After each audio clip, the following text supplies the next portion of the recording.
అందరికీ నమస్తే. నేను మీ జయరాం. మీరు చూస్తున్నది రణభేరి సామాన్యుల న్యూస్ ఛానల్. గాదె సాయికృష్ణ పోలీస్ హత్య, పేరుపోగు క్రాంతికుమార్ పోలీస్ ప్రేరేపిత ఆత్మహత్య చోటు చేసుకున్న విజయవాడ నగరంలోనే కాదు రాష్ట్రంలోనూ పోలీస్ వ్యవస్థ గాడి తప్పిందని కాంగ్రెస్ పార్టీ రాష్ట్ర నాయకులు, దళిత భోజన ఫ్రంట్ వ్యవస్థాపకులు కొరివి వినయ్ కుమార్ ఆగ్రహం వ్యక్తం చేశారు.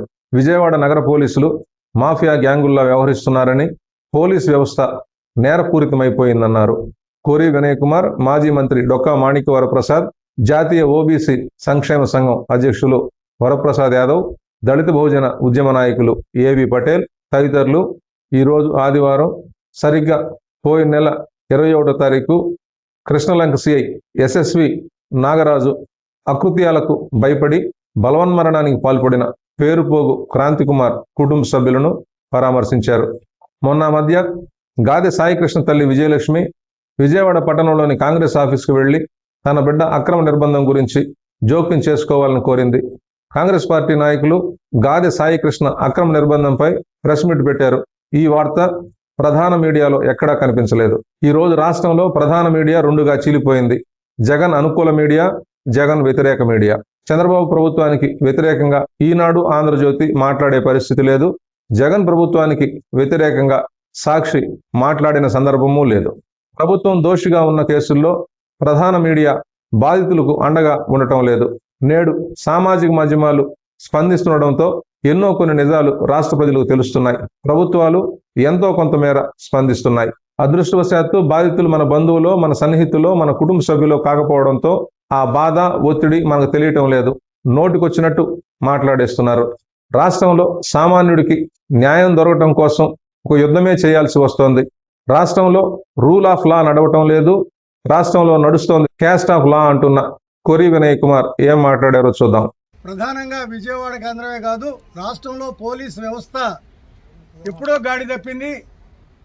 గాడి తప్పడం అంటే తెనాల్లో మీరందరూ గమనించుంటారు. గత సంవత్సరం గంజాయి బ్యాచ్ అనే పేరుతోటి కొంతమంది పిల్లల్ని, రౌడీ షీటర్లు కాని వాళ్ళని రౌడీ షీటర్లుగా చిత్రిస్తూ తెనాలిలో వీధి వీధి తిప్పి థర్డ్ డిగ్రీ ఇచ్చినటువంటి పోలీసుల పైన ప్రభుత్వం చర్య తీసుకోమని అడిగాం. ఇంతవరకు చర్య తీసుకోలేదు. అదే కొనసాగింపు ఈరోజు జరిగింది. మా అనుభవం ఏంటంటే ఈ రాష్ట్రంలో పోలీస్ వ్యవస్థ క్రిమినలైజ్ అయింది. పోలీసింగ్ చేయట్లేదు. అది నేరపూరితం అయిపోయింది. నేరస్తులుగా పిలువబడుతున్నటువంటి రౌడీ షీటర్ని తమ అధికారంలో లేనటువంటి వాళ్ళు పోలీసులుగా, అనఫిషియల్ పోలీసులుగా మార్చుకుని వాళ్ళ ద్వారా క్రైమ్స్ చేపిస్తా ఉన్నారు. పోలీస్ స్టేషన్స్ అనేవి ఇవాళ క్రైమ్ సెంటర్స్గా మారి అవి గంజాయి వ్యాపారం, వ్యభిచారం, సెటిల్మెంట్లు, కాల్ పని, ఇట్లాంటి అనేక అంశాల్లో వాళ్ళ భాగస్వాములు చేస్తూ ఉన్నారు. ఈ దాడులు తట్టుకోలేక క్రాంతికుమార్ లాంటి వాళ్ళు ఆ పనులు చేయలేక బలవన్మరణానికి గురవడం అనేది చాలా బాధాకరం. ఈ వ్యవస్థలన్నిటి కూడా మరి కూసేడు దూరంలో ఉన్నటువంటి సీఎం గారు కనీసం రోజు సమీక్షలు చేస్తాడు. ఆయన రోజు సమీక్షలు చేస్తాడు. మరి ఇట్లాంటి సమీక్షలు ఎందుకు చేయట్లేదు? పేరుపోగు వెంకటేశ్వరరావు మాతో కలిసి అనేక ఉద్యమాల్లో పాల్గొన్నాడు. అతని కుటుంబానికే ప్రభుత్వం ఇవాళకి నెల రోజులు, కరెక్ట్గా అబ్బాయి చనిపోతే ఇవాళ నెల రోజులు. ఈ నెల రోజుల్లో జరిగిన పరిణామాల్లో అతను గత వారమే పోలీసు అధికారులకి ఇన్ఫర్మేషన్ ఇచ్చున్నాడు. ఆ వీడియో లీక్ అయింది, కానీ ఈ రోజు కూడా కేసు కట్టలేదు. నా ఉద్దేశం ఏంటంటే విజయవాడ నగరంలో ఉన్నటువంటి ఉన్నత పోలీస్ అధికారులు కూడా ఇందులో గ్యాంగ్ అప్ అయి ఉన్నారు.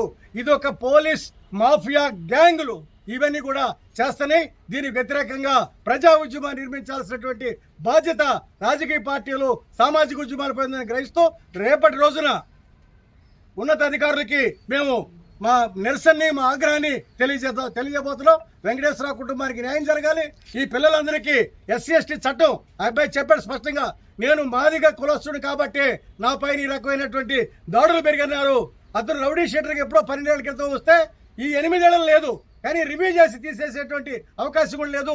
ఇట్లాంటి రౌడీ షీటర్ల పేరుతోటి పిల్లల్ని ఇబ్బందులు పెడతా ఉన్నారు, కుటుంబాలు ఇబ్బంది పెడతారు.